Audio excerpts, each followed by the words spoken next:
If you're experiencing crashing issues with Call of Duty in 2026, follow these steps to troubleshoot and potentially resolve the problem quickly.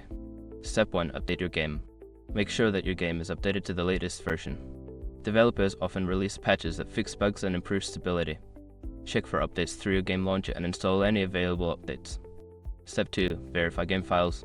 Use the game launcher to verify the integrity of the game files.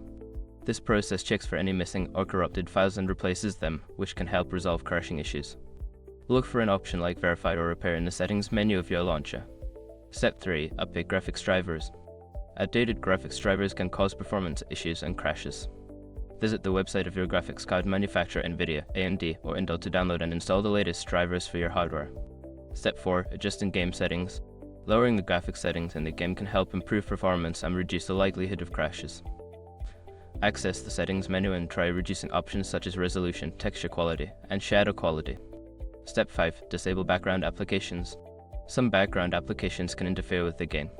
Close unnecessary programs running on your computer, especially those that use a lot of resources or overlay features, such as screen recorders or communication apps.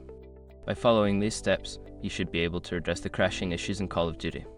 If problems persist, consider reaching out to the game support team for further assistance.